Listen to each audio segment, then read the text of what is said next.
Hi guys, it's Nikki, Creative Nikki's Homemade Crafts. Today I would like to teach you how to make the honeycomb stitch. It is super pretty. It is very three-dimensional, as you can tell, and it would probably make a great hat or scarf, although you will have just one side that is very texture rich. So be just aware of that the wrong side won't have anything besides being flat, and then the front is completely honeycomb texture. Alright, so this stitch is super duper easy. It is very fast to make, and all you need to know is how to make single crochet as well as double crochet. So let's get started. So the first thing you need to do is have a multiple of 3 plus 1. And then after that, you start from the second chain from the hook and make a row of single crochet. That's it, okay? That's the very first row. I already made it here because it's just single crochet, and I didn't want to waste your guys' time, okay?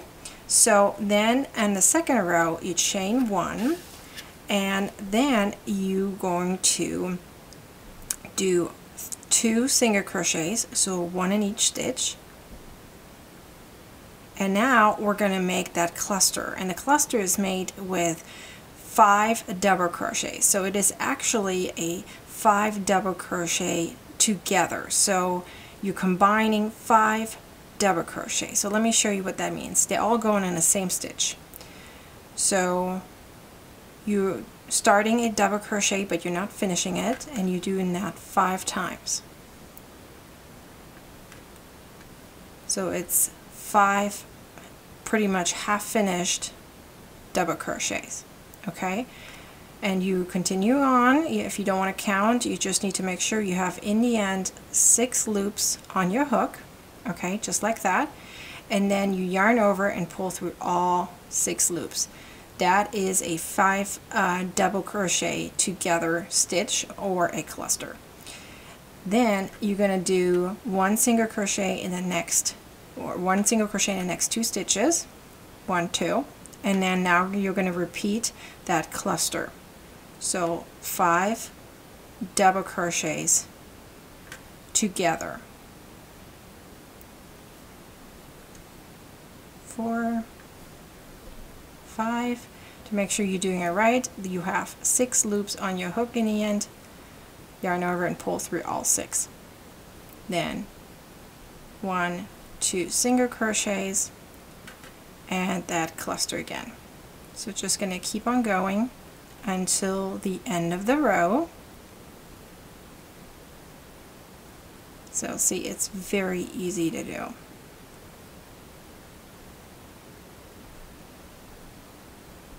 And again, single crochet, 2 of them.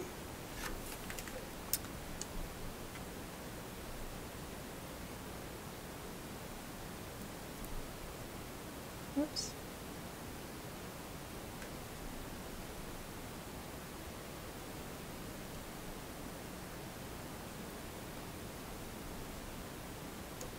All right. Okay, and now you have 1, 2 more single crochets, and then you have 1 more cluster in the very last stitch. Okay?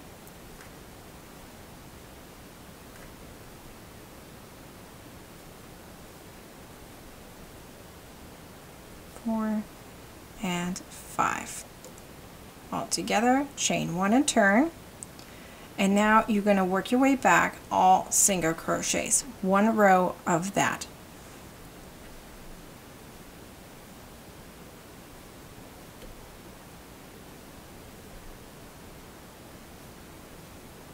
So you're going in each stitch that includes the top of the cluster. So here's the cluster, and then there's 1 top stitch right here.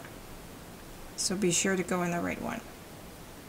It's not hard to miss as it's the very top one.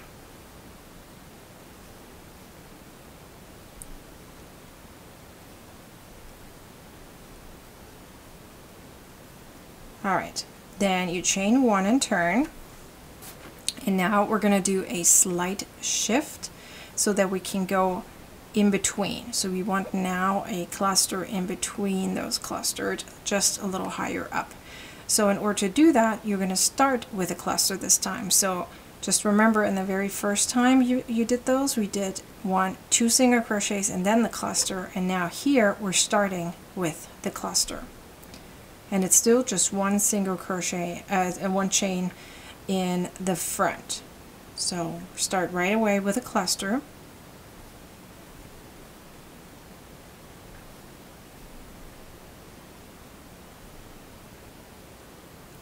And then 1, 2 single crochets. And now you're doing the cluster again.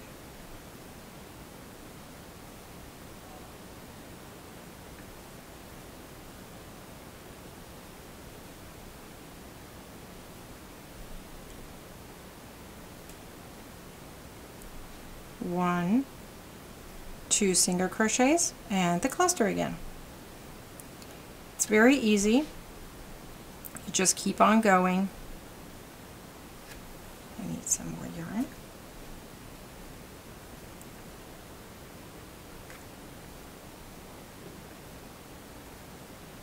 Two single crochets, and then you're doing a cluster again.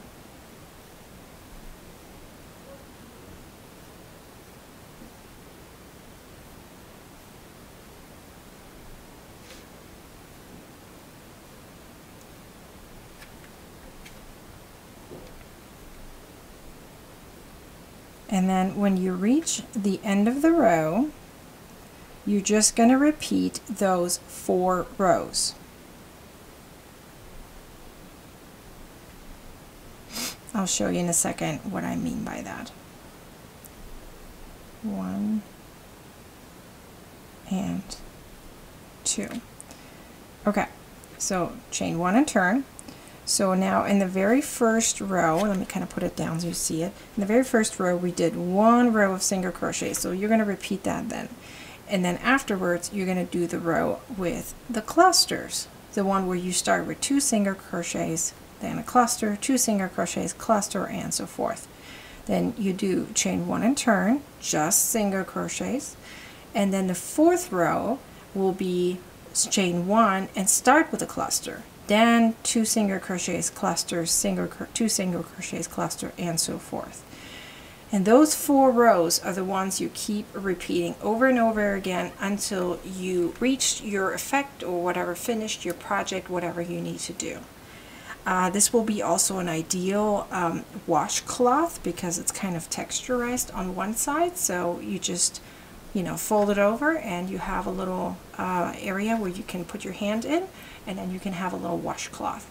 There are so many different possibilities you can create with this stitch, and I hope this video was helpful and you can recreate it and learn how to do the honeycomb stitch.